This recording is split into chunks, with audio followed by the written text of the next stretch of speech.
Drogba indirdi ceza. Snyder. Snyder gol! Allah'ım gol!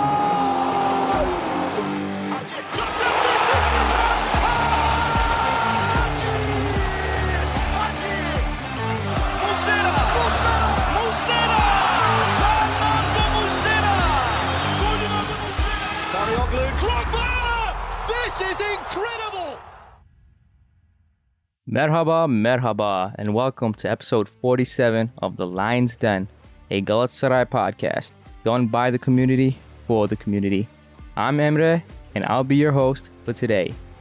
Today, we have quite a bit of news to talk about, some rumors, some good news coming straight out of Galatasaray, and of course, our recent friendly that we had. But before we get into any of that, I'm going to introduce our co-hosts today. Yasin from New York. How you doing, brother? Yo, doing good, bro. It's always a nice day when Emre's hosting on the podcast, and surprisingly, this is when Samet is still here. So, first time I think we're gonna have Samet and Emre on the pod, but Emre's the one hosting, so that should be a nice little time. But I'm doing good otherwise, man. Yeah, I was gonna say that. I was gonna bring that up, but the king of dad jokes, the dad himself, Samet. How are you doing, bro? Usually you're the one that's introducing me, but today the roles are reversed. What's up? I prefer not to speak. Okay, so with that said, we can. Nah, I'm just kidding. What's going on? How's life? I mean, not that good, honestly, Emre. It's also the reason why I'm not hosting today. It's probably going to be my last time. Because, I mean, my work is not being appreciated. So this is also the reason I wanted you to host. I see. The Twitter incident, huh? Nah, yeah. I mean, you can guess who it is, but yeah, it's just me and Yasin being mean to me, and yeah, basically, well, if I'm allowed to, I'd like to start off with that segment. Yeah. You know what? Knock yourself out. Well, Let me be the mediator here. all right. We have a lot of news to speak about, so we'll go through that, and we'll talk about the Alanyaspor and the Istanbulspor Friendly. Istanbulspor, yes.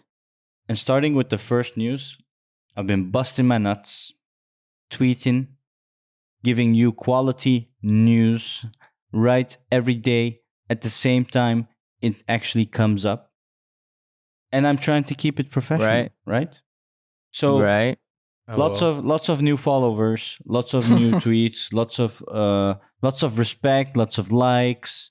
And of course, Yasin on the background, always bitching and complaining, right? Nothing new there.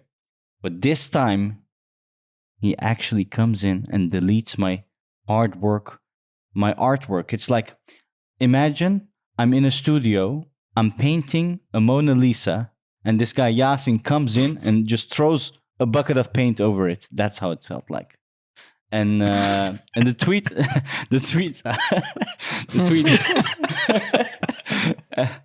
the tweet I'm talking about is and as a listener, look, back me up. Come on, you have to go in our DMs, back me up, say Yasin is a meanie, and just let us know. But the tweet I'm talking about, you can't see it because it's deleted, unfortunately. Yeah.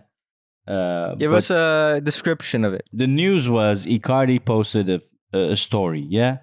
A story of his bed, and on his bed there was something, his wife in this case. And she was literally butt naked. But being a professional tweeter, a good admin on the Lions Den tweet page, I edited the picture so that the bed was empty. And instead I put emojis. And I put a You made a PG-13. Yeah, I put a meat emoji and a peach emoji to reflect that body, yeah? And I thought it was great, and it was picking up, it had like 10 likes. And yeah, dear, oh dear, Mr. Yasin And then- comes in and throws a bucket of paint over my artwork. Yeah. So, okay. And Yasin, what do you have to say? Yeah, because you're going to hear probably You the rest of the year. destroyed Samet Nardo da Vinci's work. What do you have to say about that? I mean, so Samet made a request like a minute ago. He's reaching out to all our listeners, begging for some sort of affirmation that what he did was fine. And the reason why he's doing that is because there's not a single person in our Lines Den chat group that approved of that tweet. In fact, the tweet that was heavily criticized a day or two before that was Samet, again, shooting the ship, having fun. Hey, don't cut me off. I didn't cut you off, right? Sure. So please. He makes a tweet. Of course, Samet, when he makes an argument, Samet picks and chooses what he wants to say.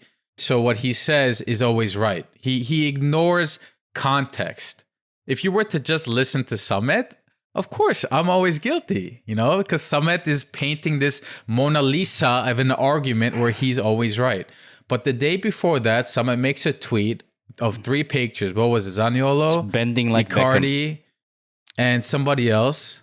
And his tweet is, date, marry, or kill. Like, there's a timing for everything. And I think the timing of such a tweet was very inappropriate, and it has nothing to do with the topic. Listen, this is completely different. No, tweets. I'm getting there. Let him get there. Emre, again, he's cutting me off. Okay, you can get there. He's but cutting me Emre, off again. Guess who gave me the pictures for that tweet?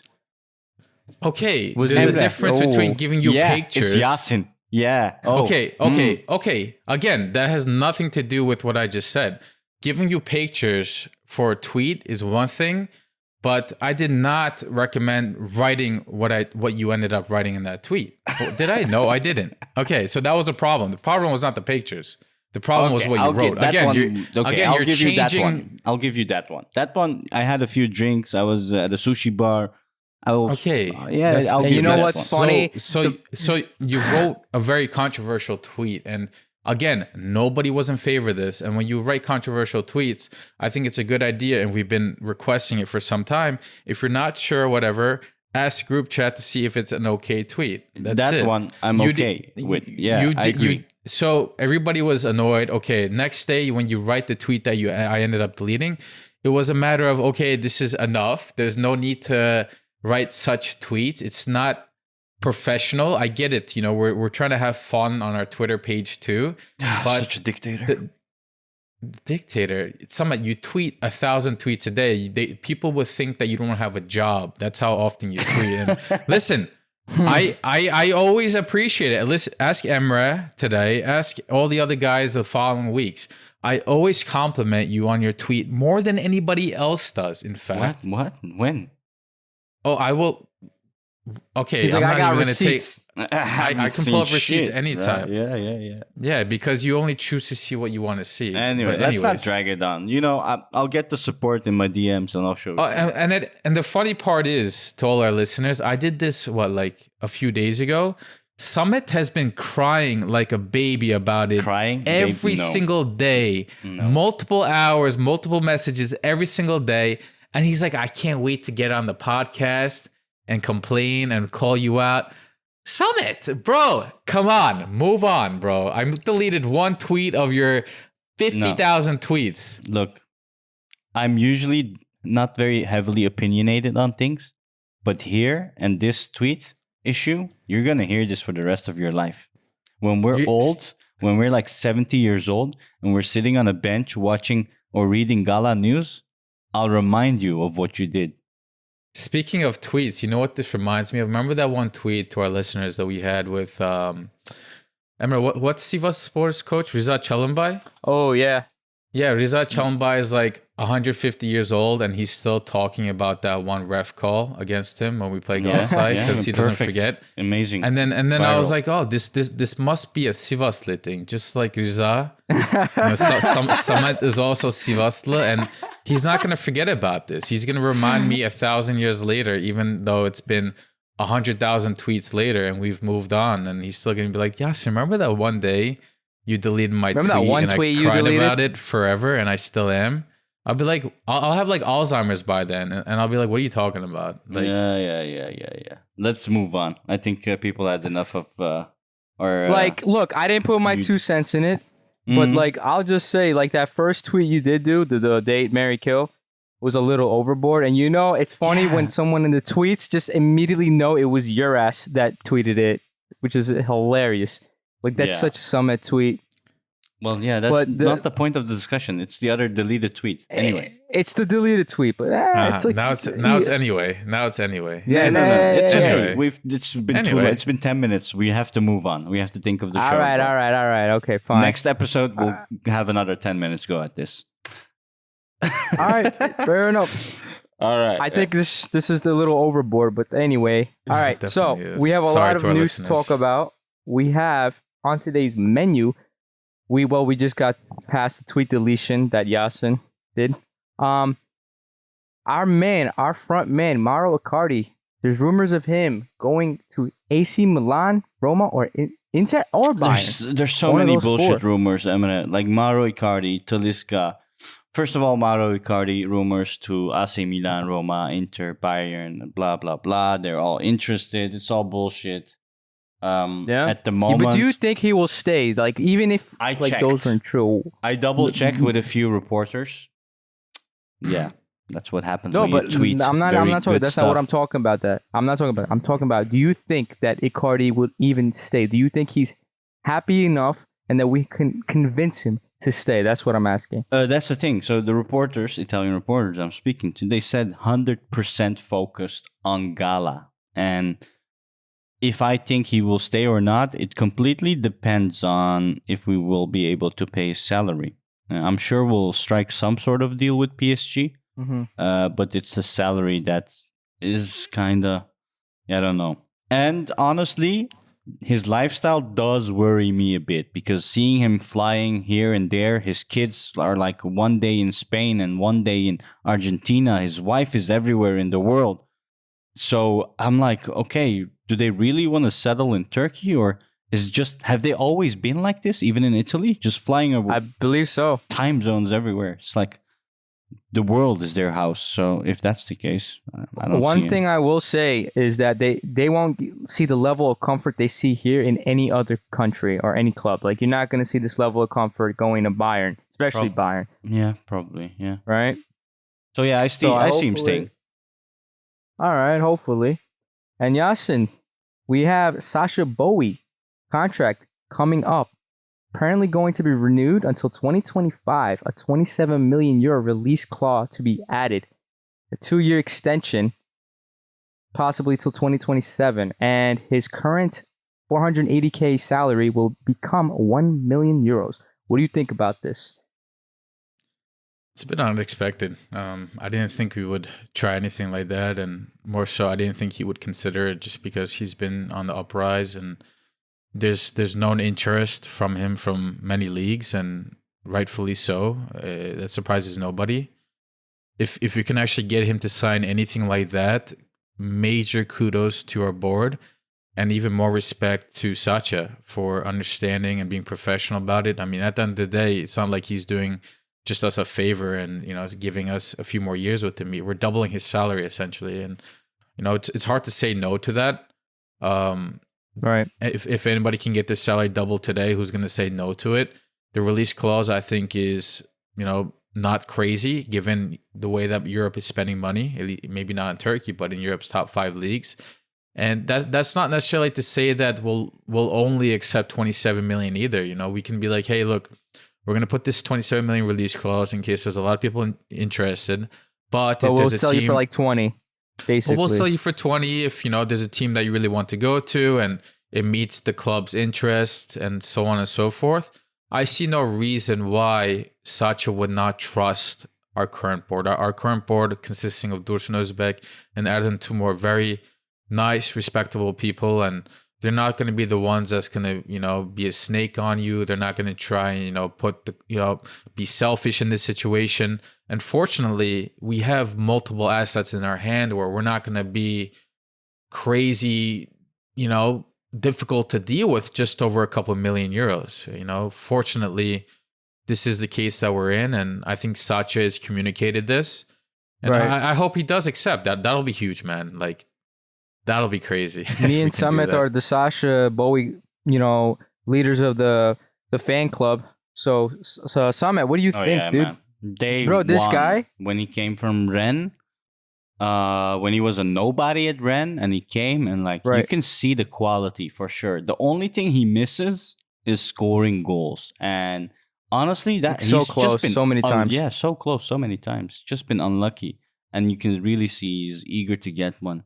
And I don't think it'll take long. It'll come one day. So that's fine.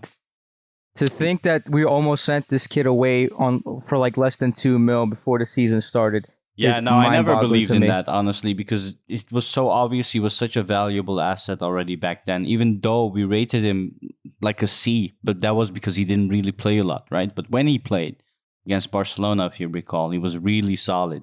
And at that time, you had also management issues with the guy, so it was such a difficult time. And they're saying, remember that Fatih Terim had like discussions about the whole situation while he gave some interview details without really mentioning his name. I don't remember what he Right. said.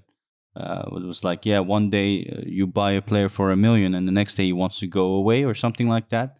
Well, it seems everything changed. Everyone seems to be damn happy. And for Sasha Boy, I think like I've seen a few pictures and stuff, and Gomis, man. Buffetimbi Gomis and Berkan Kutlu really took him under his wing, and you could see pictures shared by He's done Sasha that with Boy. multiple people. Gomes is just taking everyone, all the youngins. Yeah, lots of experience, lots of good things he could share with Boy, and that's what he thanked him for as well in a few Instagram posts I saw. So Right. Yeah, I think it's crazy. I think he will stay. By the way, Sasha, for another year, Champions League next year. Let's hope so. Let's hope so. I'd love to see him play in the Champions League, man.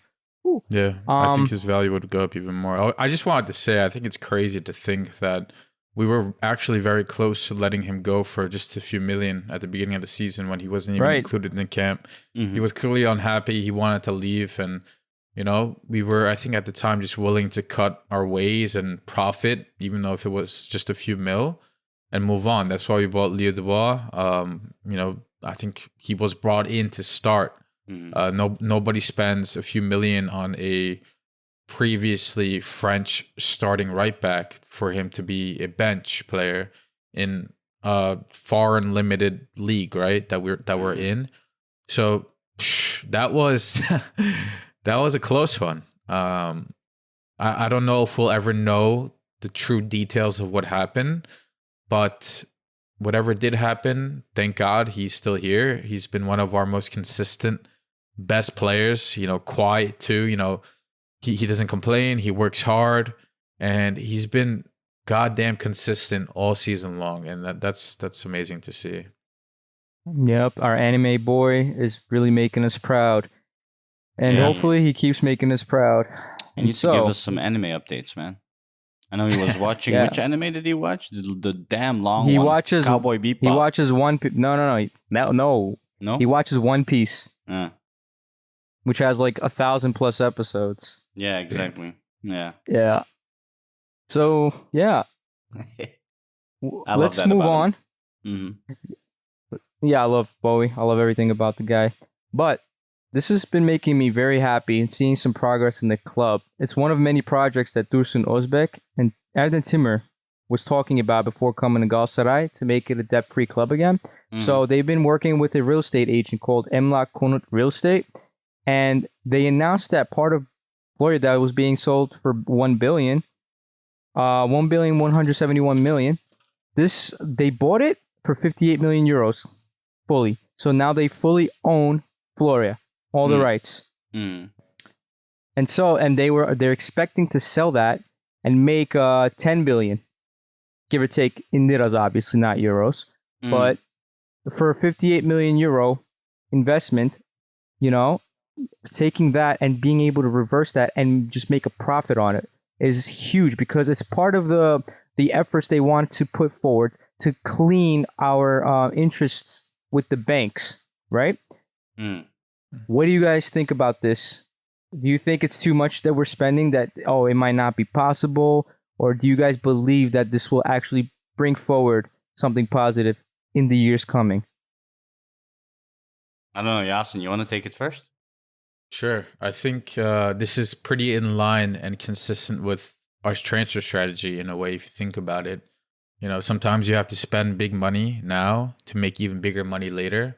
And this is in line with that. This is in line with future vision. not just thinking about how we're going to make a couple million here, a couple sponsorships there. That's not sustainable. That's not going to get us out of this debt soon. With rising interest rates, with the TL shrinking year over year, month over month, we need to do something a little bit more drastic to hopefully be in a better situation long term.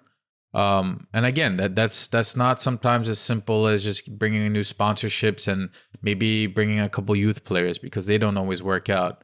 You have Erden Timur now, who is not just a businessman, but he's somebody who's very familiar with the construction industry. And that's what this is, right? He saw an opportunity where we can spend a little bit of extra money on this land that Galatasaray owns and is sharing with another company.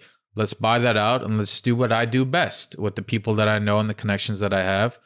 Let's build apartments and take advantage of the high apartment market. You know, the prices of these apartments are increasing in Istanbul.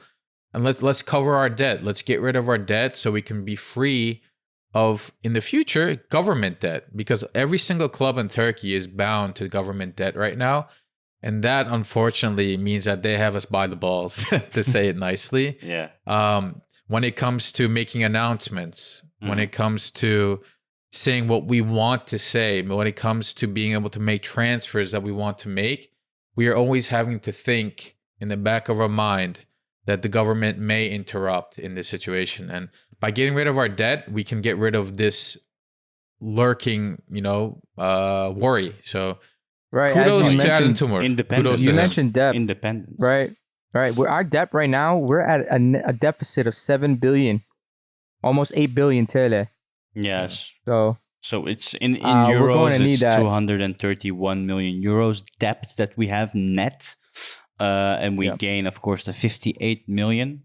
So we end up around 290 million euros in debt. But the expected revenue is like 500 to 600 million from Floria. exactly. And a few details on Floria is so in the beginning, Floria, the area that we had was not really usable for anything. It was designed, planned. The zone was planned in the government for farming, and that's it.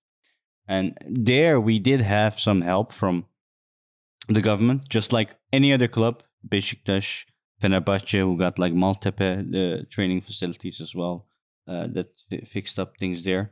But we needed the full location of Floria, and that's what we bought out now. And so we have the full area, and indeed the plan is to build apartments, like Yasin said. But where do we take the training grounds for the youth, etc.? Then, well, We have plans for that. Kemerburgaz. Exactly. So in a year or next season, we should be there.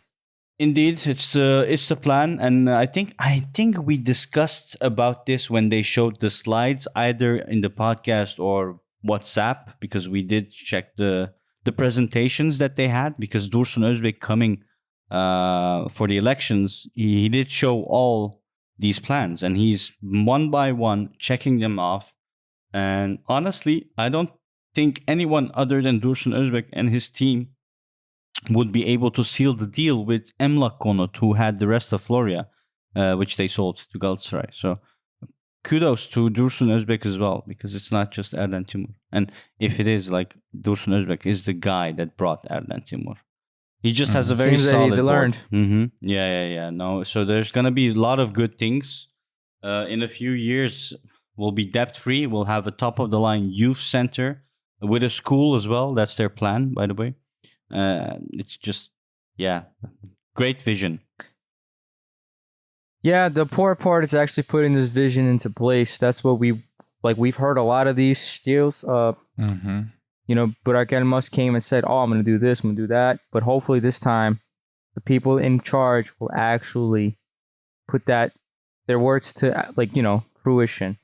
But with that said, we've been getting a lot of questions about the dates for the Ziraat Türkiye Cup games, because it's been canceled. Oh, hold on. Before you go there.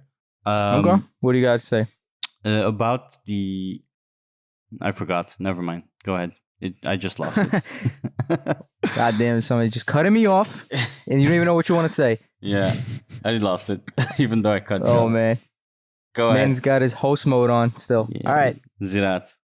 All right, the Turkish Football Federation came out and they said the games will be played between 4th of April to 6th of April. The exact date on which Galatasaray will play Başakşehir will be announced a little bit later, close to the day. So if we get information on it, we will let you guys know on Twitter. You can follow us at the Lions Den GS. Okay. We also have a Discord. Just a quick plug right in there. Yeah. All right. So back to a little bit more of the rumors. Yes, the quarterfinal against Başakşehir. Yes. Yeah. Quarter final. Yeah. Başakşehir. Can I just say a little something about that? Because, oh my God, what is happening in Turkey? It's like nothing is guaranteed anymore. The official schedules are not right. None of the reporters know what's going on.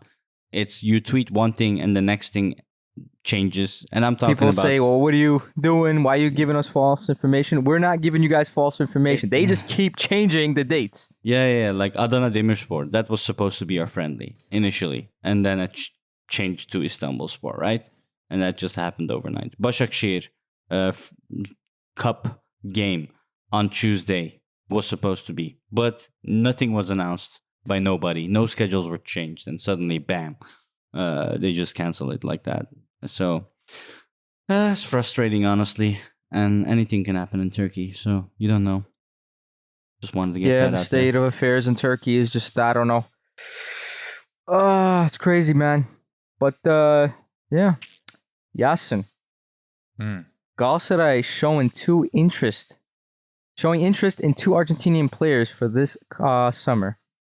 Noted by our man, Uğur Karakulukçu. Giovanni Simeone, son of Diego Simeone. Yeah, that's a What do you think about him? Fairly recent scoop. Yeah, fairly recent. He's a striker as far as I know, yeah? So, you guys know anything about him? Honestly, I got this yesterday from Uğur. So I don't think a lot of mentions have been out there. It's basically, I like Uğur, and he wouldn't just say things, and he doesn't usually do transfer news, but in this case, he just mentioned like from his sources, and he's not saying it's 100% guaranteed, right? He's just saying in the summer transfer window, we're gonna try and get these 2 names. Giovanni Simeone. Apparently, Diego Simeone has a son, 27-year-old. Right. Under contract with Hella Verona, playing at Napoli right now. And the 12 million euro option Napoli won't use, is what I understand. So he's considered as a partner for Icardi, not a replacement. And that's all the info I heard. And Ceballos plays for Boca Juniors. He's 20 years old. Yeah, so him, I have no clue who this is. Oscar Ezequiel Ceballos. A lot of FIFA boys know this. Apparently a wonder kid, lots of potential on FIFA, playing for Boca Juniors. What was surprising is both are Argentinian. So that's the interesting part, right? And I don't know, we'll see. The Icardi connection. Yeah, I don't know if Yasin knows more about these players. No, I don't. And honestly, as much as I love Uğur, I don't really take what he says in regards to transfer rumors that seriously.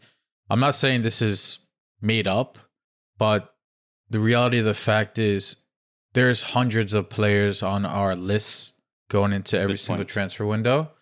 And sometimes, a couple are going to leak to people who know somebody and they're going to say it, but you'll never hear it again because it just never got to a point in the conversation, in the negotiation where it's serious, right? Like we can be very interested in, like I said, 100 players, but only a few of them will get to the point where it's worth discussing. Until it gets to that point in discussion from a reputable source, I'm not sure it really makes sense to talk too much about. But hey, South American players, you heard me talk about many times in the past. I love the idea of it. One of our best players this season, a lot of them are South American. They have a good connection. A lot of the times it doesn't matter if they're all of the same country, if they're all from the same blood. they speak the same language. And when I say that, I mean the way that they look at football, the way that they speak football, you know, not just about the actual language that comes out of their mouth, but South Americans play a different type of football than Europeans do. And, you know, they get along that way. You see how nicely Torreira gets along with Icardi and so on and so forth. So if we're going to do that, I'm all for it. And I'm glad that we're potentially interested in players such as these guys. You know, some of them are not going to be easy to bring. You know, that Ceballos guy, he's 20 years old, playing for Boca Juniors. They're not going to ask for little money. They're going to ask for a lot of money for this guy. He has a contract until 2026. They have no reason to try and let him go for cheap. You know, like, for example, we were able to get Zaniolo for 15, 20. Have they met Erden Timur? Not yet. Has he shown his best asset? Has he shown him his best asset yet? Yeah, that's a good point, Samet. Yeah, maybe that can knock off a couple mil, but we'll see. TBD. Yeah. Let's see what happens. You're talking about linked names, rumors. Transfer window in Turkey was extended, like we said last week, and it's, as we speak, the window is ending 5th of March.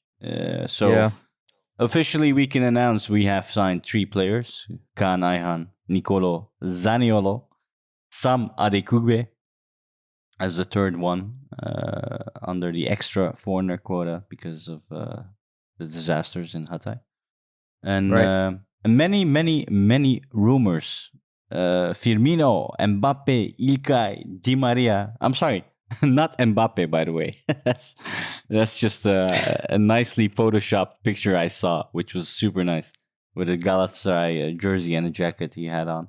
Messi was right next to him in the GS jacket as well. Exactly. I think I like the jackets more than the one guys. day, baby. Yeah, inshallah. But a lot. Which one of the rumors would you have wished had come true? And for example, Firmino, I think we have a shot of getting him in the summer because his contract is ending. So that'll be Klopp interesting. announced that he's going to be leaving at the end of the season, so it is possible that he comes to Galatasaray or whoever gets him. Yeah, the only one I didn't like was Hakan Çalhanoğlu. I'm sorry for the lovers, but I don't like Hakan at all. Like, based off his national team performance mainly. Let him just stay in Italy where he performs well. I think that's unfair, though. I mean, a lot of players don't play well for national teams, and that's not just in Turkey either. There's a lot of world-class players all over the world, and as soon as they join their national team, they look like half the player that they actually are for their club team. And Hakan, the last season since he's joined Inter, has been on an uprise. In fact, I think Inter are rumored to extend. They want to extend him, and it makes no sense for him not to extend at that age. I think he'll continue to express his love for Galatasaray. He's not shy about it. He's always done it before the fame, after the fame. I think it's just a matter of when at this point, you know, barring any crazy injuries, any crazy drop in form or anything like that. But then again, you never know either with how well our squad continues to improve and the bigger names we continue to bring. If the Yabancı Kuralı, the foreigner limit, is all of a sudden removed, then we'll have less incentive to bring a guy like him. But I think you're being a little harsh on him, Samet. I think it depends on how we utilize him as well. The guy has immaculate vision. He has a great shot. He's really improved on tracking back. I think that was a weakness that he had previously at Milan. Yeah. So apparently he tracks back. He plays harder. I think under a good coach with surrounding teammates that give respect and demand respect, you'll see a different Hakan that you see in the national team, where he's coached by dinosaurs like Şenol Güneş, or he has teammates that shoot the ship in practice. So we'll see. And what about him? Well, he's playing under Stefan Kuntz, and still, I don't know. I don't like it. Again, Stefan Kuntz is not exactly a proven coach either. I'm not trying. Oh, interesting. Deep dive. No, I mean, I'm not here to say he's bad, but I'm not saying he's great either. I think Okan Buruk would demand and get a different level of performance from a player than Stefan Kuntz would. And that could be across many different levels of coaching. Next But thing anyways, we know, Okan Buruk that's is going to the national team.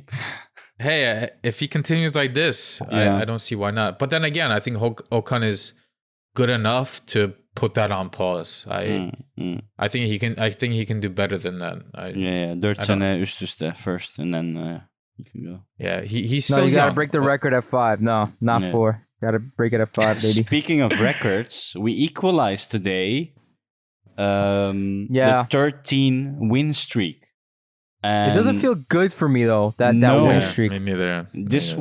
No, because the 13th game is an automatic win against Gaziantep, which is today, 4th of March. So we got 3 points from that, and officially it's another win. So it's a 13th win, and the next one is the 14th win against Kasımpaşa, inshallah, next week. That'll break the league record, And that which breaks the Beşiktaş record. currently holds. Oh well, they don't hold anymore. We equalized it, but I don't know. I just like internally, I can't count the Gaziantep game as a win towards the record. I know it's rules are rules, but like mentally, we need to beat Kasımpaşa And to then equalize in my mind, and then Konya to break it. That's how I feel about it. And if we beat Konya after Kasımpaşa, then I'll feel okay with it. Yeah. Exactly. Right now, it doesn't feel like it doesn't feel right. Honestly, Not by Galatasaray standards. we're talking like we're champions already. Is that weird? No, but we're playing like champions. Mm-hmm. I mean, 13 games unbeaten in the league. Come on. What else can you possibly say? And then you look into our friendlies. I think this is a good opportunity to go into our friendlies. You know, Before we go though, Emre, Yeah. there's 2 more things that I wanted to discuss. Maybe one. Shoot. Lucas Torreira is called up to the national team squad. They're gonna play 2 games. I think South Korea and Japan. Okay. Muslera is not included, and the reason for that is because we mentioned it. He's injured.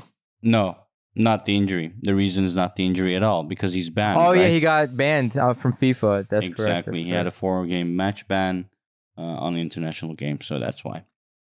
So I wanted to note that. And Zaniolo news was that he noted that he didn't want or need a house and that he'll just stay at a hotel.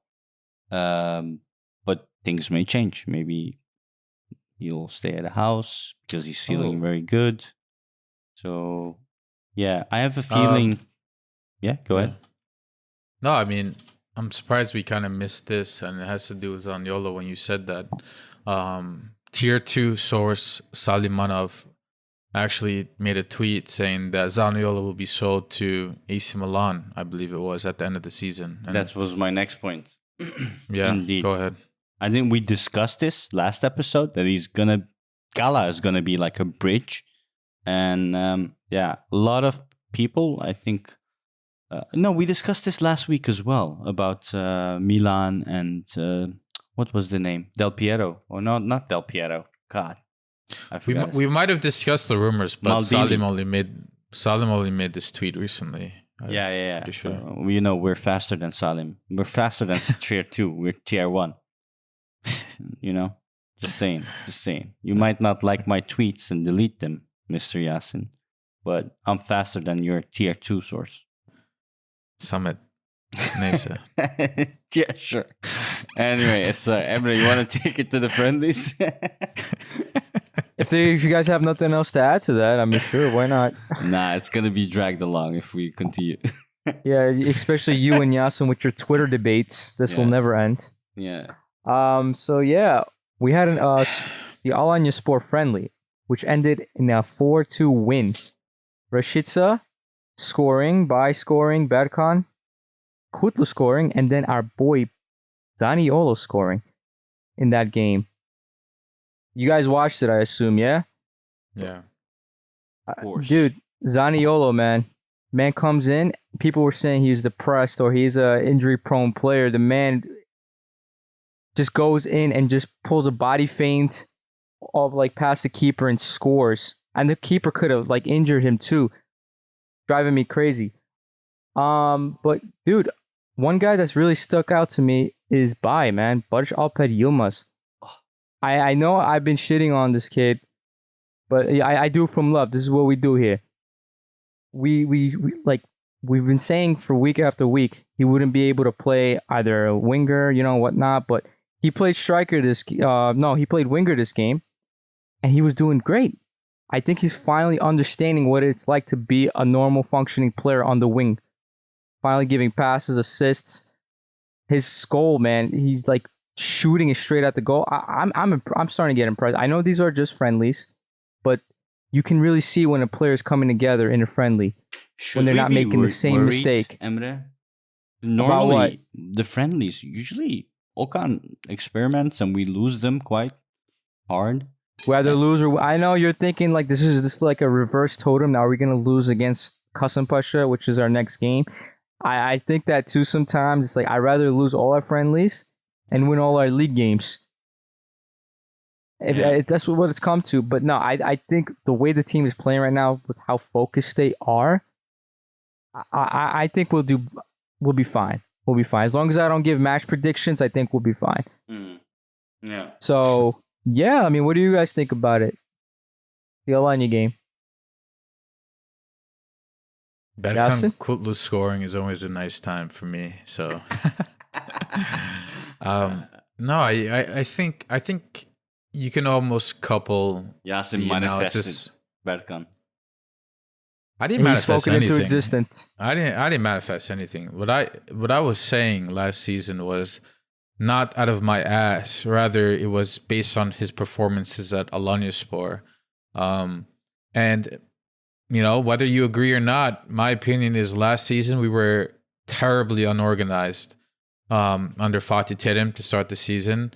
And under Torrent, you finally start to saw some sort of a consistent attempt at a organization of some sort of football on the field. And Berkan improved in the second half of the season under Torrent, but still the team was not good.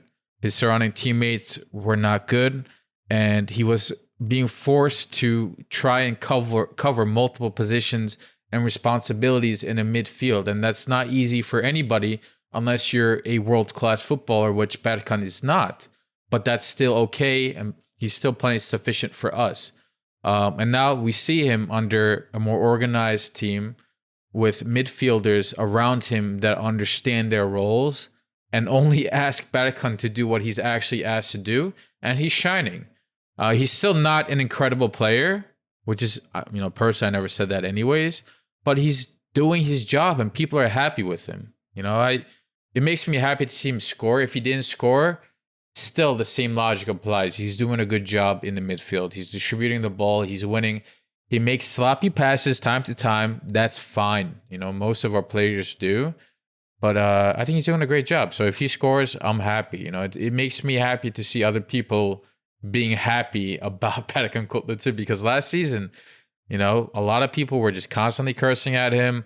I was constantly hearing the old, all he does is run a lot. He covers the field. That's all he does. No, it was never like that. It just seemed like that. But he's more than that. So, good for him. He made us eat our words in a sense.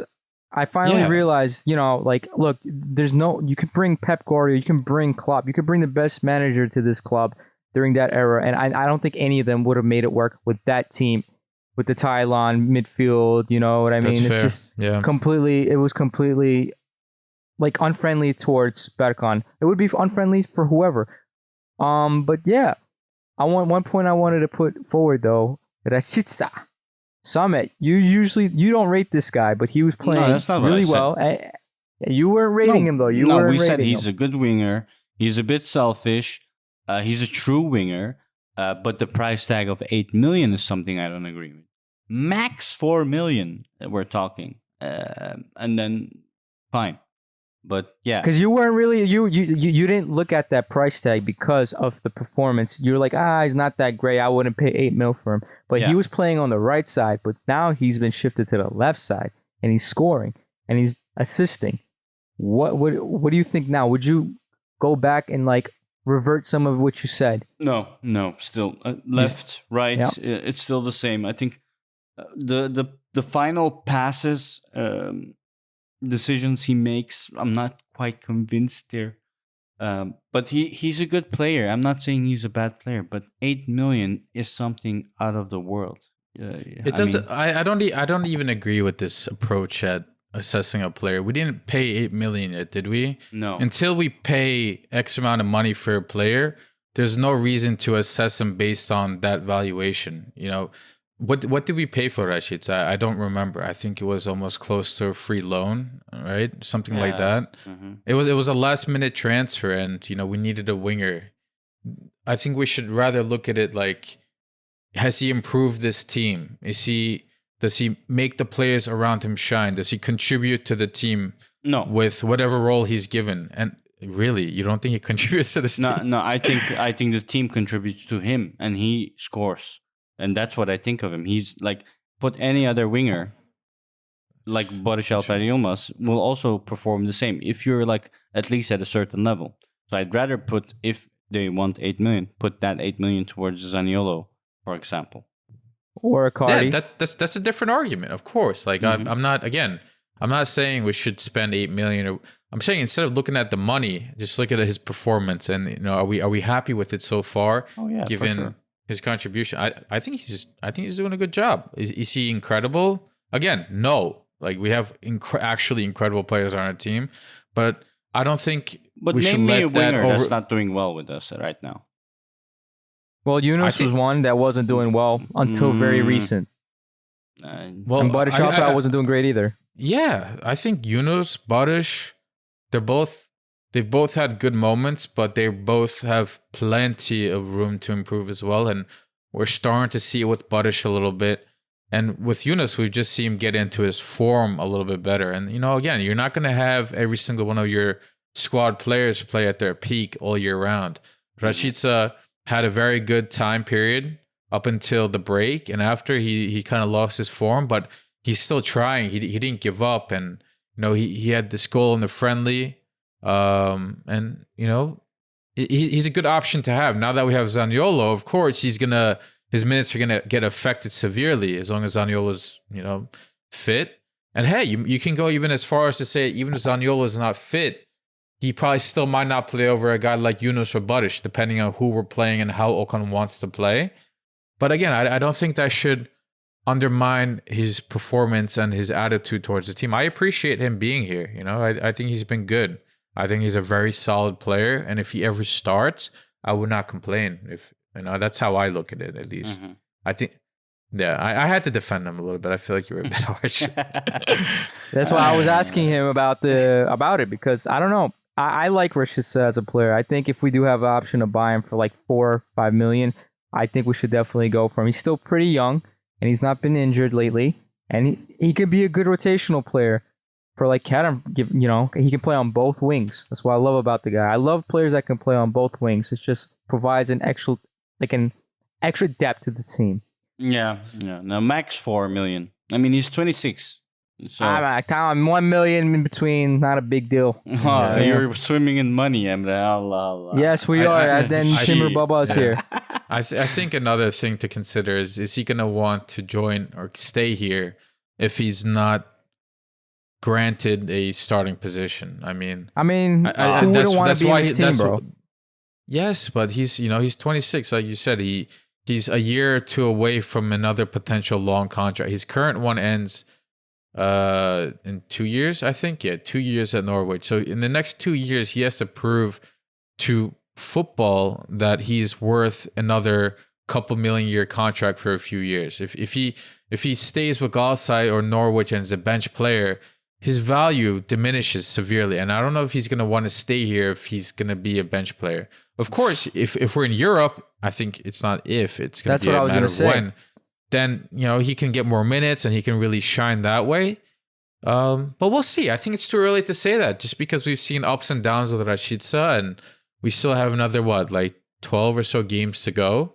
Anything can happen. He can become our best player in the next, remaining games. Look, I think he has a potential for it.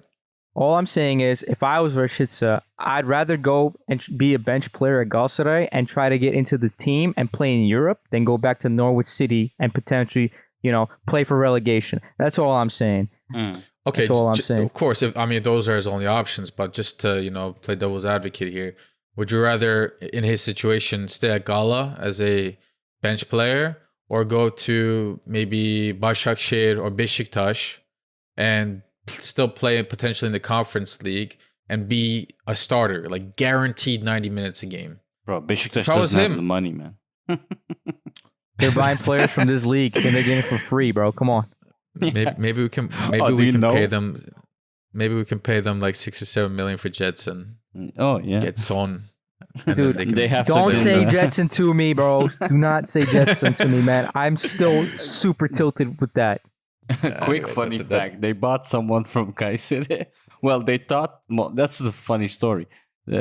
They said they offered someone money, 1 million from Kayseri, and Kayseri said no, 4 million, and then they just said, "Okay, the transfer is done. We've transferred the player." Well, nobody agreed to anything. And then what's funnier, Samet, is they sent the money anyways to Kayseri or whoever, and then they sent the money back saying no, like this is not happening. So now it's going to court, and as funny as it is, I don't want to laugh because we got screwed about a similar situation with what's his name, Olcan Çağlayan from Rizeспor, which is even worse. Yeah. Because we lost a lawsuit and we had to pay 2 million euros to Rize of all teams. Yeah. And the player that we got in return was, to put it kindly, not good.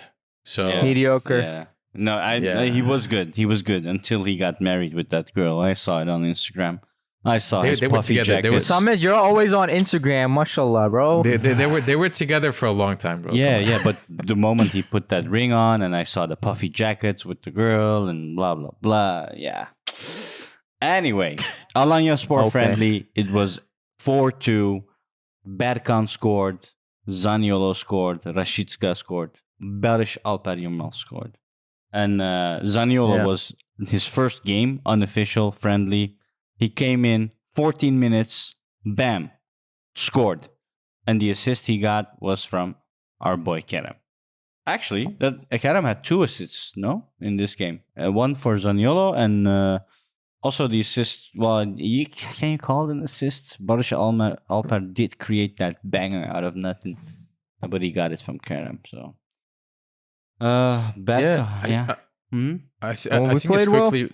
Yeah, just to quickly mention, I mean that Zaniolo goal was a nice little quick breakthrough from us, and even though Kerem did get the assist, which was very beautiful, we had Sam Adekugbe, our new left back, Yeah, I like was that. the one that headed the ball right to Kerem, and Kerem was able to receive the ball and play a nice through ball. So I like and that. even after he played that through ball to Zaniolo, Adekugbe didn't stop. He sprinted. exactly. The dude's got nice pace, He was right there with Gomes. Yeah, he was right there with Gomez and Zaniolo, and Zaniolo could have played either one of them on a nice little tap in. So Man, what do you think of that?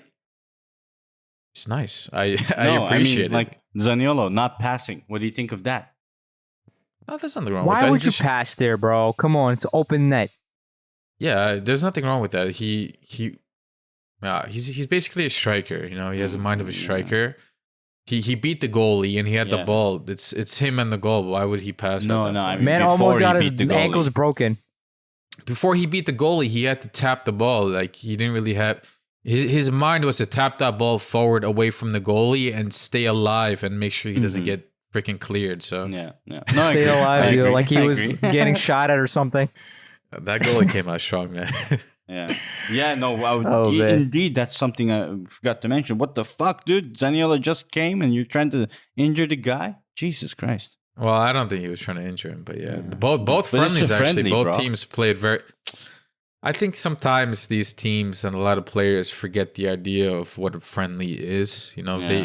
They're at the end of the day, they're professional footballers, and the reason why they're footballers and you and me are not is not just because of our athletic differences. It's also their professional competitive mindset. They grind and they work all their lives to get to the point that they are, and whenever they're on the pitch and they're playing anything competitive, they get into it. Some people just sometimes lose that discipline and focus to realize that it is a friendly.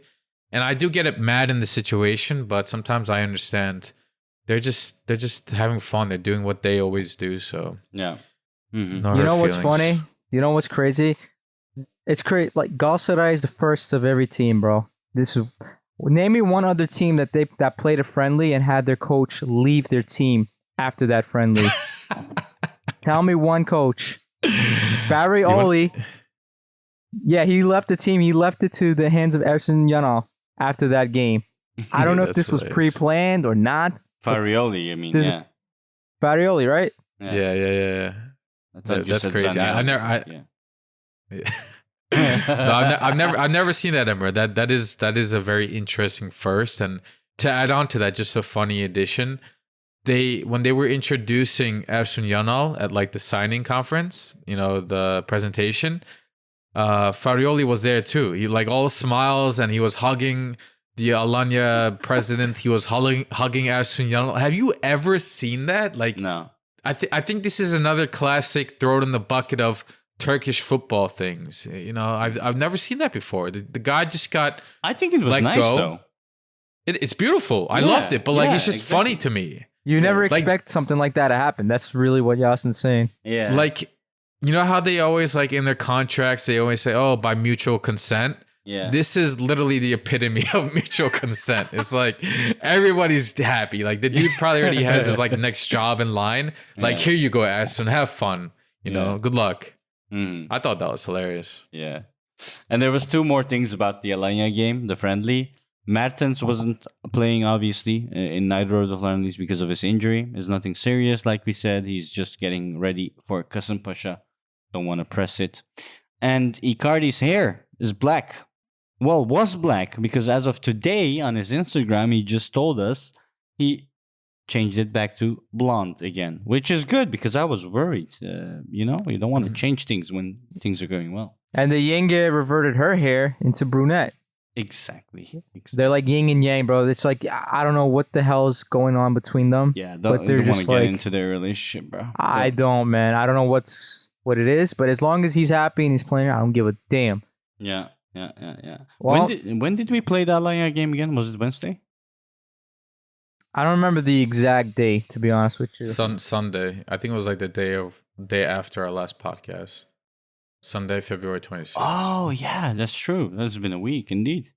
All right. Yeah. Maybe then Sunday today, Istanbulspor 6-0, like it's nothing. All the proceedings of the ticket revenues, which was 100 TL each, went to the earthquake victims. And 6 goals.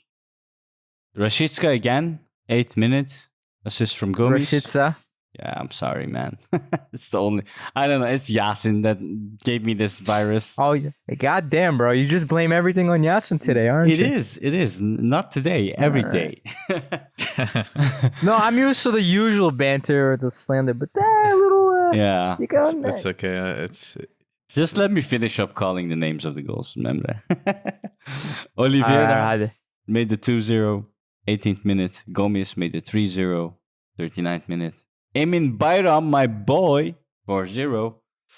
And of course, Zanioli with the 5th goal. And then Dubois with the 6th goal.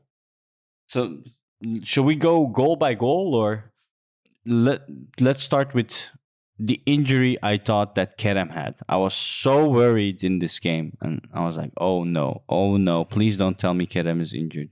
Because it really looked like he was really crying or something, but apparently, I mean, the foul looked bad too. Summit. Yeah. The guy, again, I don't blame the guy in this situation because Kerem was doing some like crazy shit, like the moves he was pulling behind the heel, behind the back, blah blah blah. And I guess he just faked out this guy so bad that the guy lost track of the ball and studs up on Kerem's ankles. It looked bad, and I was seriously worried given Kerem's insane, form the last few games, but he did get up and he was able to continue, so thank God. yeah. Any other memorable moments besides the goals? Yunus assisting twice is pretty good to see. With his Yeah, opposite foot. Yeah. This is the stuff we wanted to see from him from the get-go, from the beginning of the season, what he was doing at Adana. And now he's doing it in friendlies. Yes, But I think this is like a catalyst for him to start working towards implementing these assists, this mentality into his Super League games. Mhm. I can't because the more we have in terms of good players, ready, form, fit players, better for us. And I'd love to see you. And dude, he's still young. He's an asset we can sell down the line. The better he performs, the better for us. So I'm happy to see. And dude, Gomez, man, I don't know about you guys, but he played like prime Gomez this game almost. He was running nonstop, and he assisted. I don't remember the last time Gomez assisted.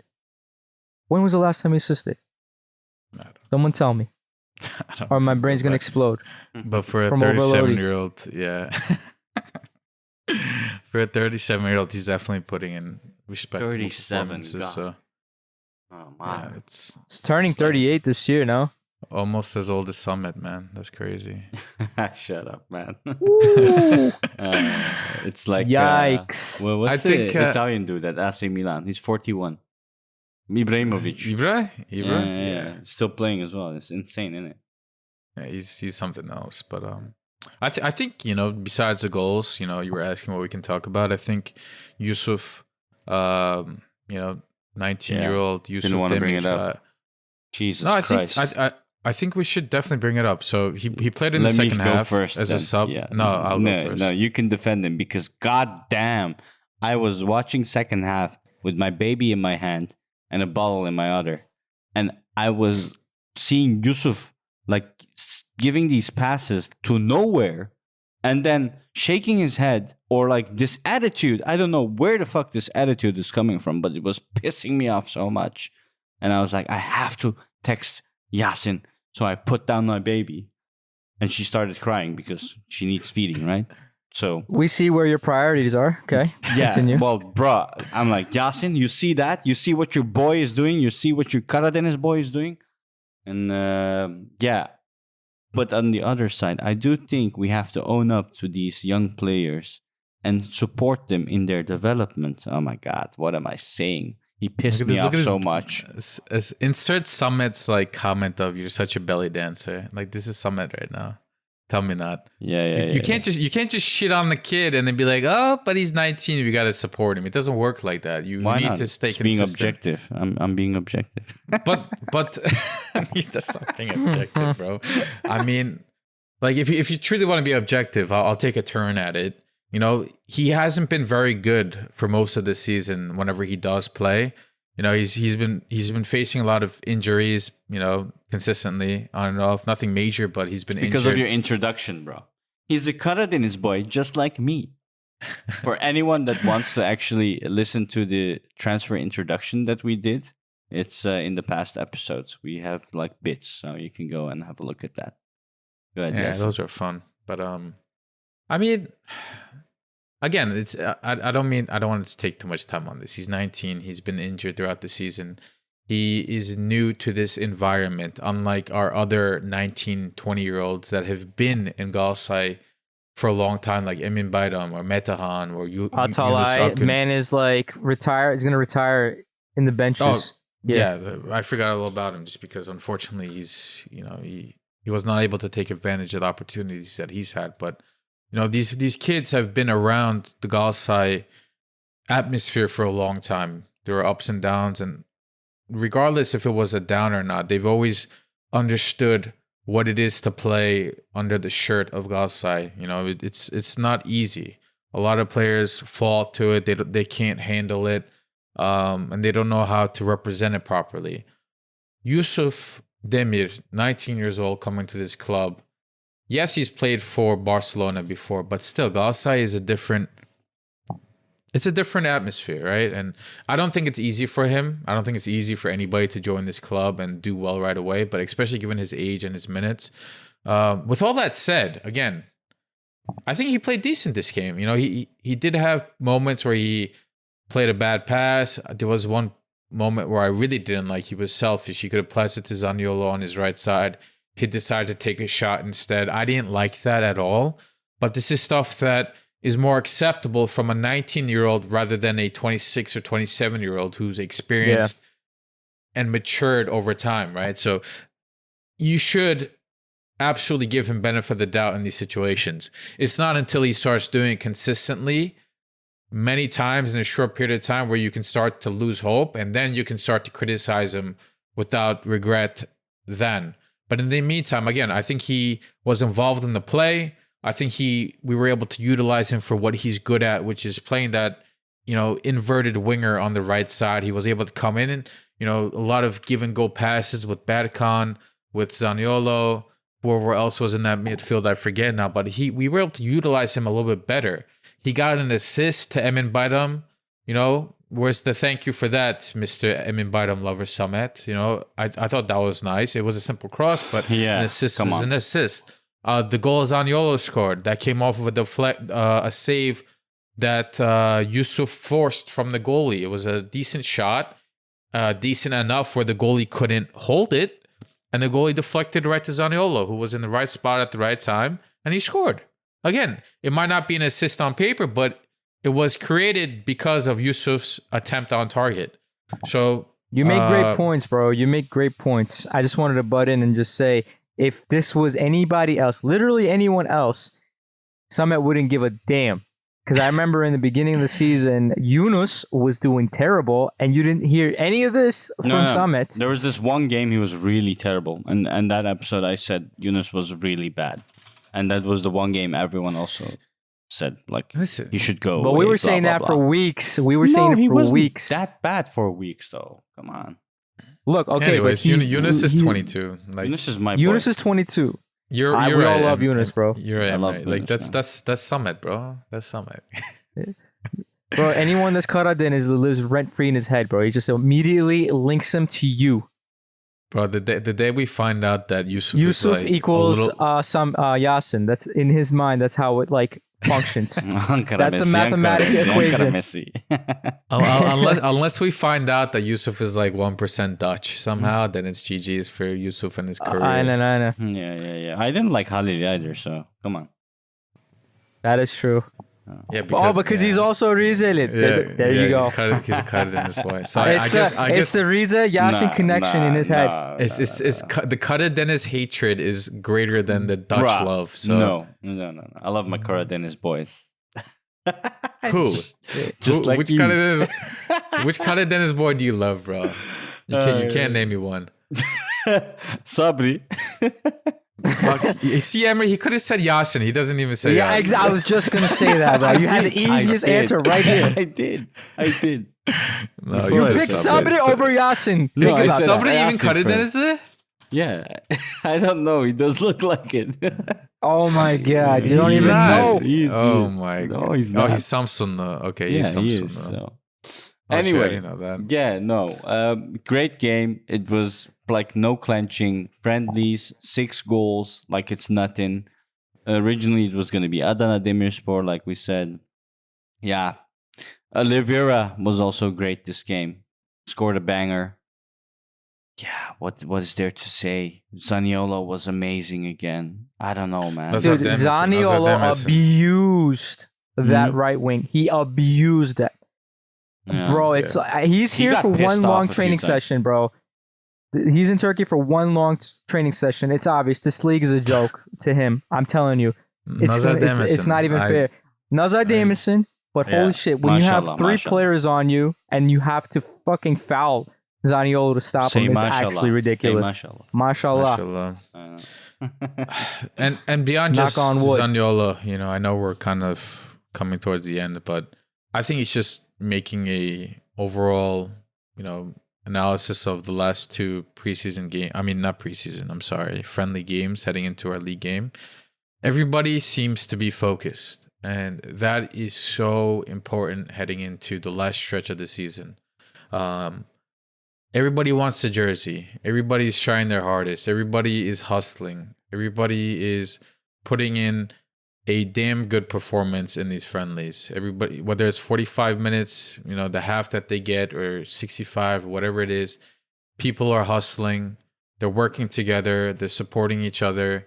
And this is exactly what you want to see ahead of a very difficult next 12 games. It doesn't matter if we're playing Kasımpaşa or we're playing Başakşehir or Fenerbahçe. All these games are going to be difficult. Every single team for the rest of the season is going to want to steal points from us. Every single team. And unfortunately, I think that will also include TFF. Not to, put on the conspiracy hat or anything like that, but you gotta expect the worst. You need to expect the worst.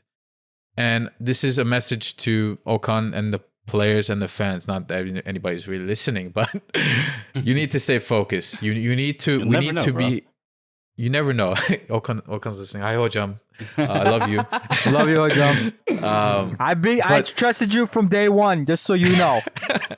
That's true. I just, the focus is important to avoid red cards. The focus is important. So if we let up goals, we stay in the game. Just the way that we did against Trabzon. We let up a goal in the first minute, and we were able to fight the entire game and win that game. That is what makes you a champion. For people who watch football outside of Turkey, if you watch the Arsenal game this past weekend, they were losing 2-0 early on in the game, and they were able to win the game 3-2 in the 90 plus 7th minute. That's championship mindset. And that's what we need. That's what we need for the rest of the season. We've had it, but it's worrying because we've had the earthquake. People have been affected mentally. It's very possible people lost focus. We haven't played a competitive game in a month now or so, but seeing what we've seen over the last 2 weeks is very promising. And man, I am excited for us to get back in the league. I can't wait to start discussing Galatasaray again on a competitive level. You mentioned, we talked about all the players and whatnot. Yeah, they're doing great, but we didn't really touch up on the one person that's making that all possible, Okan, right? When I'm watching this team, it's actually crazy. We're playing one half with a whole different team, and then in second half with another full team. But do you notice a difference between the two? I don't see a difference. The team is playing exactly how they should be playing, and I love seeing that. You take anyone out from the piece and you put another person, the team still functions like it needs to function. We didn't even have Icardi. We didn't have Mertens. We didn't have Torreira in the Istanbul game, and we demolished. I know it's a friendly. People say, when we were losing, what did I say? With the friendlies that we lost, it's a friendly, but it's a good way to gauge how the team is looking, especially when you have a bunch of bench players playing. Mm-hmm. I liked how we were playing, and I liked, because there's two types of teams, right? There's teams that work off systems. If Coach John was here, he would let us know. Hope, we see him soon. Love you, Coach John. Oh, God. Okay, go ahead. Yeah, so we have coaches that plan around the team system, and then we have coaches that plan around a player, build a team around a player. We don't have a player that really we need to build around. We have a system, and I love that. The team presses, everyone does what they need to do. They all work as a team, and I just needed to, I felt like we needed to talk and touch up on that. And kudos to Okan Buruk. I call him Burak. Wow, Okan Buruk. He's making this team work, and I don't know, any game we play, I always feel confident, even if we're going down one, like the Trabzon game, if we're down in the first 12 seconds, I feel like this team has the potential to turn around against any team. I just wanted to put that in there. Okay. But go ahead, Samet. Nah, I just remembered we have listener questions today, so we're going to have to add 15 minutes onto this episode, I guess. Do it. So, yeah. We talked about the Istanbul game, Alanyaspor game, and now we're going to our listener questions. On Twitter, we asked you guys to reach out to us, ask us some questions or topics you want us to discuss, and we've gathered a few. First one is from Limon, asking, it's not one question, it's several actually. So, for what price would you sell our youth prospects? Thoughts on us buying Floria fully? Could Erdem Baba be our future president, or is he more of a guy who is in the shadows? And where is GS going to be in the next 5 to 10 years? So, the Floria question we already answered, GS Limon. Youth prospect, for what price would you sell him? Well, that depends, right? We got Efe Akman, Hamza Akman, we Emin Bayram, Metehan Baltıcı. Yeah, how do you put a price on it? I mean, Emin's Porto. I think is pretty decent. Yeah. But I think Like the player I think will get the most from the Turkish player pool we have is probably Kerem. And Kerem is underrated. I feel like if anyone was doing what he was doing, they would put him on his head, him on their head, and just parade him around. But since he's Turkish, because he's not Kereminho, right? They're gonna shit on him and not give him the respect and love he deserves. But I think Kerem will probably be the person that goes for the highest in the near future. Is he a youth prospect still? I don't think he's a youth prospect anymore, but from our youth or from the youth, I would say Emirhan Kayar. They're not there yet. They're not there yet. Let's make this simple and have fun with it because it is a bit of a ambiguous question.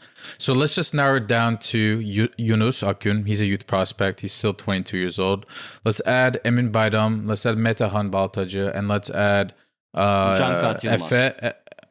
Cankat, we haven't really seen too much. But Batuhan Şen. He's a prospect. Batuhan Şen, probably. No, Batuhan Şen. He's probably doing great.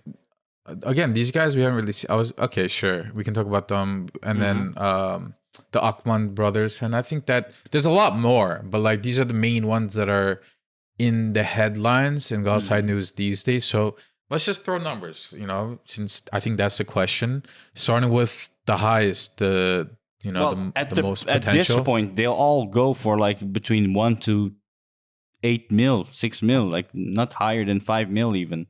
They're young. They haven't shown anything. So we can guess. We can guess like future, not now. Like future. Assuming I don't know. Yeah, assuming we keep them and they live to their potential. Because again, it's a bit of an ambiguous question. Oh, that's interesting. Yeah, Yunus Akgün. How much do you think? Yunus. Yeah, we'll start with Yunus. Okay. How much do you think he'll go for? Like honestly. What's the guy at Atletico Madrid called? The small guy that Diego? No. Oh no. He was always what small guy? Small Spanish guy. He was false 9. Fuck. That looks like Yunus Akgün. Yo, you talking about Griezmann? Griezmann, aynen. He's French, lan. Neyse artık ya. Oh my god. But whatever his price tag is, that's Yunus Akgün. Oh my god. Yok ya. Yeah, bro. Sorry, Limon, bro. Like, Samet's... I don't know what these guys are saying. What about you? I think we'll ultimately end up letting go Yunus for anywhere between 12 to 18. Just because I think we're gonna be a little more. I think we're gonna be more respectful of letting him go and move on, rather than seeing it as like a huge transfer. Like, let's wait till he's maxed out, because he's 22 now, and I wouldn't be doubtful he wants to leave sooner than later, and we might respect that because he's our product. So that's my guess. He can go for more, but I think that's a realistic price. I don't know, man. I just feel like the Turkish market, especially Turkish players, are not as marketable as per se like someone like Bowie or Nelson.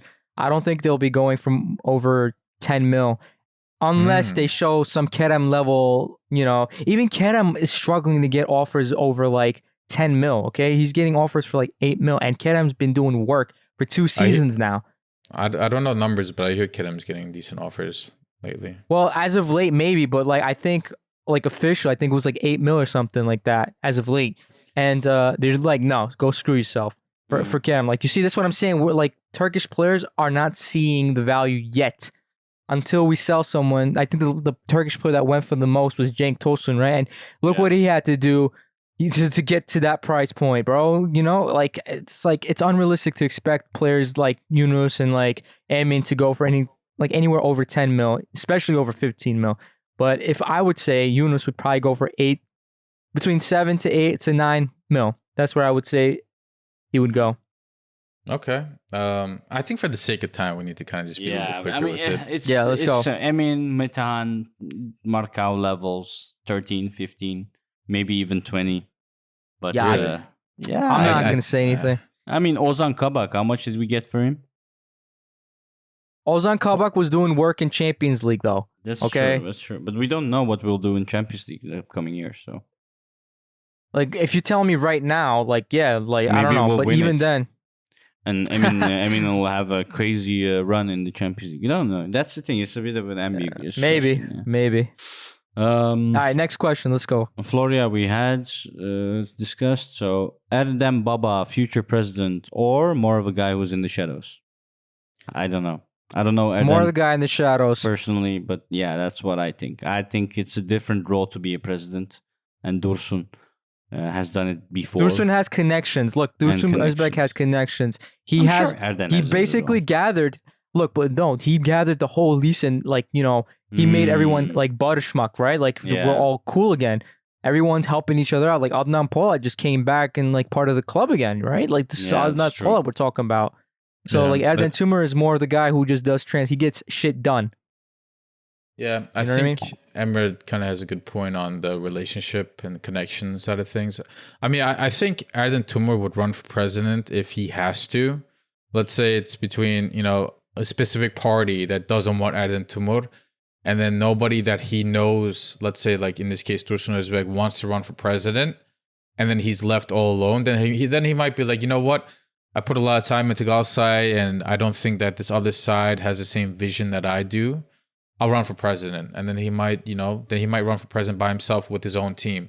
But I think for the foreseeable future, he'll probably stick with Dursun Özbek, and if Dursun Özbek doesn't do well, he might attach himself to another guy in Galatasaray, whether that's Metin Öztürk or whoever it is, and be like, look, you be the face of Gala since you have all the connections, and let me do this, the way that I've been doing it with Dursun Özbek, and he'll be there in the shadows, or whatever you want to look at it. But I think he's here to stay one way or another, and I don't think he cares. That's the most important thing. I don't think he cares that he's a face or not. I think he cares that Galatasaray is doing the right thing as a club. And bro, he's as popular as Icardi. People got him as their profile pics. Bro, you have teams of birds, like the bird teams, Fenerbahçe and Beşiktaş. These guys probably have nightmares about Erden Tümur, bro. Yes, sir. Yeah. They're like, Erdem Baba. Yeah. Transfer someone for us. Well, honestly, it reminds me of Erden Timur and also the things he said about the basketball team when he came. And the basketball team is really doing bad, which is maybe time for other discussion. But maybe next episode we'll dwell into that. Let's go on further. Where's Gese going to be in the next 5 to 10 years? Come on. Geseli Limon? Come on. What kind of fucking question is that? Is this a job interview? Bro, I feel like I'm getting interviewed for a job, bro. Where do I see myself in 5 years? What kind I of see animal myself are you? winning the Champions League. Come on. What kind of animal are you? Lemon. I appreciate the question, but that's a bit, we love the questions, Lemon. tough. Thank you, though. Yeah. No, but of course, Champions League, 5-time year to year, every year we win the Champions League. That's what the next Madrid. Yeah. Okay, bro. Sure. All right, we're going to the next person, Nick Nokolombia. Doğru mu söyledim ya? Nick Nokolombia. He's asking, or she's asking, how's the best way to integrate the kids from the academy into the main squad? Oh, nice question. That's a good question. Yeah, I have an answer to that. Regarding the actual problem of Fenerbahçe, how should the bosses of Galatasaray react to similar possible chants from our fans? Okay, I see a political one and a normal one. For integrating kids from academy, I've said this in I don't know which episode it was, but that was my main complaint about Okan Buruk and the team that we had. What I said back then was when we had the 4-4-2 formation back in 2012, 2013, before Drogba came even, Drogba was fine, before Snyder came. We had a fixed philosophy and a fixed system. And from top down, every team would play the same formation, 4-4-2, and whoever you took from the youth, they would be integrated easily because they play exactly the same system in the youth academy. So an Aydın Yılmaz would come in and they would crush it because, I don't know, the system works and they play in the same system. So whoever comes in would do great. So that's my view on it. I disagree completely on that. Of course you disagree. I think that's so silly, though. But okay. That's so silly because each team has different types of players that have different strengths and weaknesses. You can't compare the way that Eden Aydin plays, for example, to the way that any of our current strikers do. You can't compare Efe Akman to any of our current midfielders. Like it's not, football is not a matter of, okay, this is my system and it's only going to work that way. There's always minor adjustments that you need to do with the players that you have available. That's how Atletico Madrid do it. That's how Barcelona do it. That's how a lot of other teams do it. I mean, maybe you generalized what you were trying to think, but I don't think that's the way it should work because, again, every team has a different system. And that's also not to say that Okan Buruk might play X system today and Y system tomorrow and Z system, next year. He can change his opinion all the time too. So what, then you're going to change the way that a 16-year-old plays every 6 months? I mean, these guys are trying to learn how to play football conceptually as well. You learn to play as a system, a specific system, maybe a little bit later, depending on the coach. But overall, you need to learn your fundamentals as well. You need to be flexible and play different roles and so on and so forth. You see players switch positions when they're in their teens all the time. I mean, you look at Badish, he thought he was a winger all of his life and now he might be a striker. So these things change all the time. It's a matter of understanding the game itself. So I think to answer the question, it's just little by little. Look, if I can put a quick, simple answer to it. If your team is good, your youth will be good. You will play good with your team. Look at last year. We had a lot of young players, but the team was horrible, and they all played horrible. Berkan Kutlu, for example. You put him in this team with an actual working system, not a 4-4-2 system, whatever. It's just a working system that you take one person out, put another, it works, right? A good system, a good team that's functioning, a well-oiled machine, you can put any cog in there, it'll work. The same goes for youth players and integrating them slowly. That's my quick answer to it. Just to save some time. Yeah. Yeah, just integration. A good team, a good working team. All right. Then there's second question regarding the actual problem of Fenerbahce. How should the bosses of Galatasaray react to the similar possible chants from our fans? I think he's referencing to hükümet, devlet istifa, chants from Fenerbahce, and then the repercussions of that being that they were not allowed to the Kayserispor game. So if that were to happen to Galatasaray, how would we react? How should we react? I mean, how much control do you really have? I think it was yesterday, Ali Koç gave a conference to address this, and I think he said a lot of really good things. He said, what control do we have of what our fans say? You can't, put a duct tape over every single fan and tell them what to say and how to say it. You can't control it. If that's what they want to say, that's what they say. And then he put a question out there. Why we have Pasolik now to identify the person? And how do you identify who is saying what just because their mouth moved when? I'm just complaining about the reason Pasolik was brought. Yeah, it's very silly. And what I liked what he said was, if they were saying the opposite and they were praising the government, would you ban them then? They wouldn't do anything. So it's a very unfortunately political conversation. But what can Galatasaray board do? Not much. I mean, they can try to have key leaders within the stands, whether that's Ultra, Slan, or whatever, try to lead the way, and instead of chanting other things, don't give opportunity for it. Chant about Galatasaray. Talk about, sing Galatasaray songs for the entire 90 minutes. Don't give people the opportunity to think about and do anything that's not related to Galatasaray. That's the only way that I can think of it right now. Go to the Ultra Slan leader and say, look, we don't want to get in trouble. We don't want you to get in trouble, because if you guys get in trouble, then we don't have fans in the stadium. If we don't have fans in the stadium, the players are affected. If the players are affected, that affects our championship title race. So you go about your precautions that way. That's the only thing that I can think of. That's a pipe dream, Yasin. And I'm curious what's to happen, because it's every team's played twice now. Every team's done their own gesture. Every team's said what they had to say. And now it's our turn next week. Right. And I was just there's going a to lot get of to that. build-up. Yeah.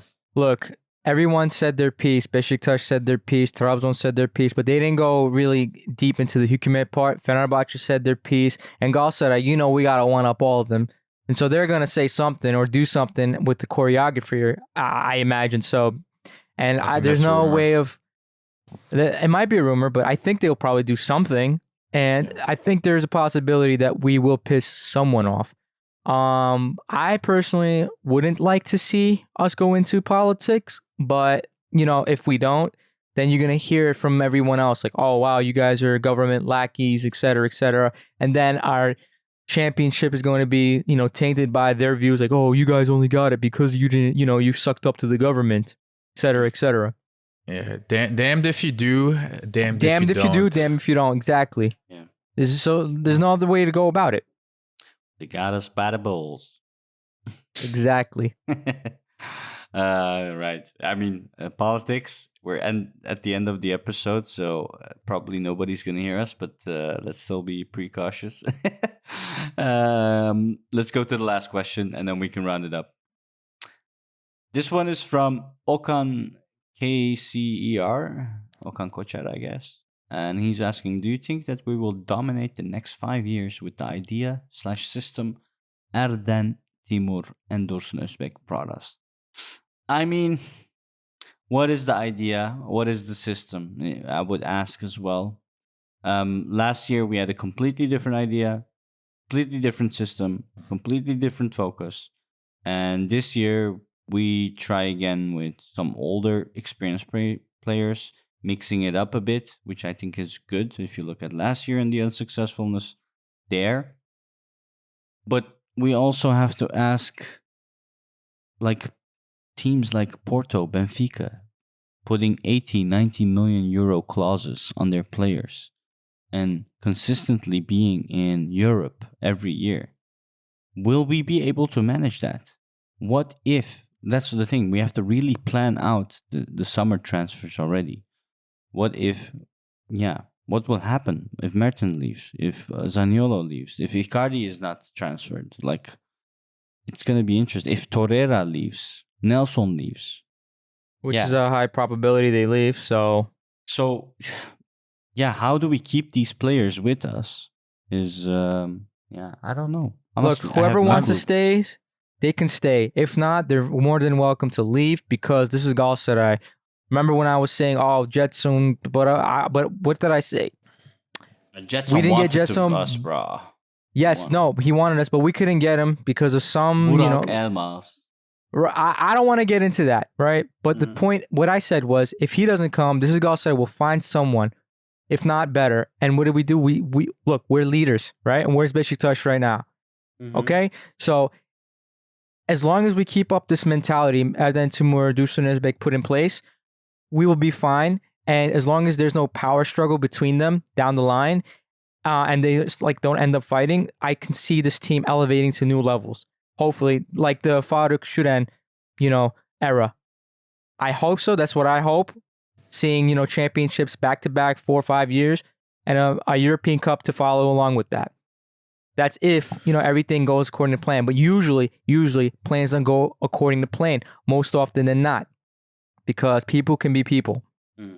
I think domination is very possible.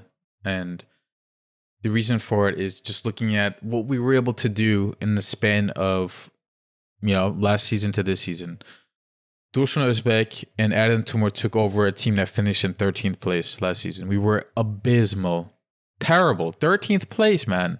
And our team was awful. We had players that didn't want to be here.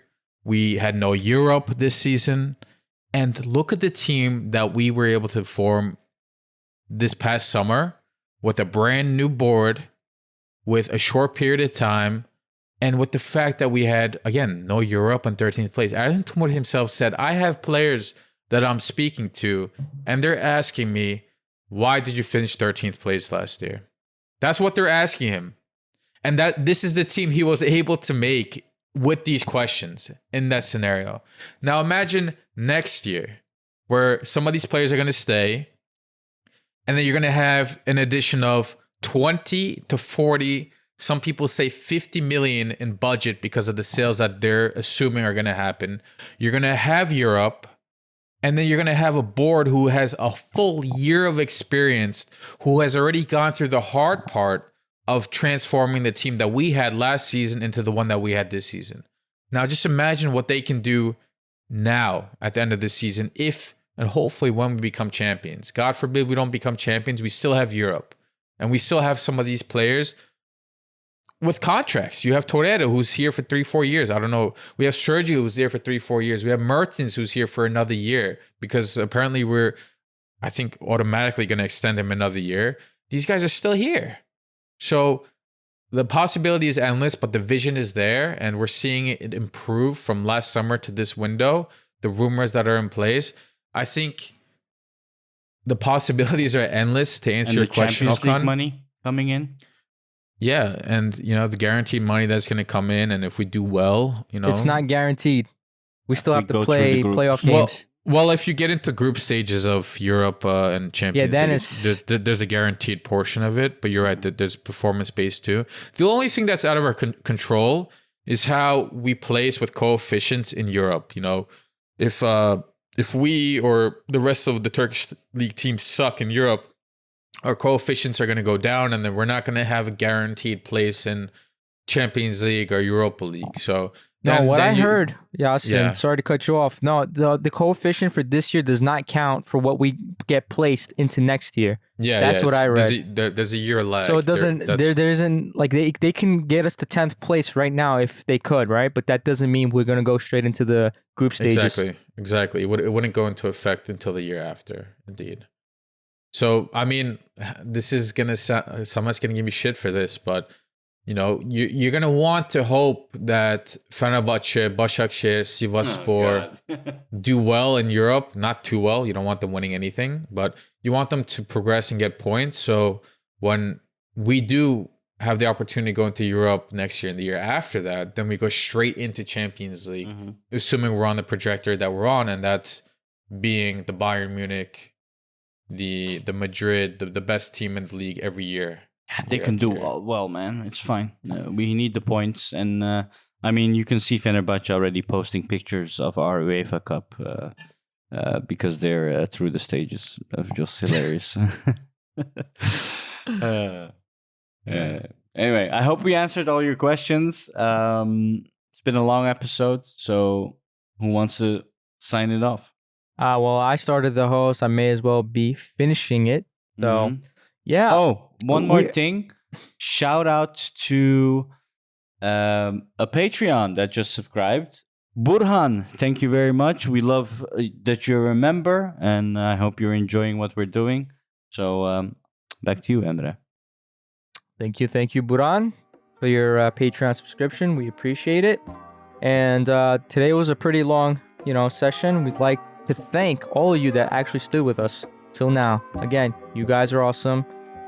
We do this for you guys. And if you want to reach us, give us, feedback, questions like we answered today, you can reach us on Instagram and Twitter at TheLionsDenGS. And yeah, see you for the next session, boys. Yeah, don't forget the Discord. You can DM us for a Discord invite. Yes, sir. Hit us up on Twitter if you want to be invited to our Discord where we talk the games. We talk about video games, whatever you want to talk about, we talk about here. And we have a good community going. So if you want to be a part of it, hit us up on Twitter. All right. And with that said, thank you and peace out. Yasin, I love you. Love you too. I love listening to you. Oh yeah, baby. See y'all.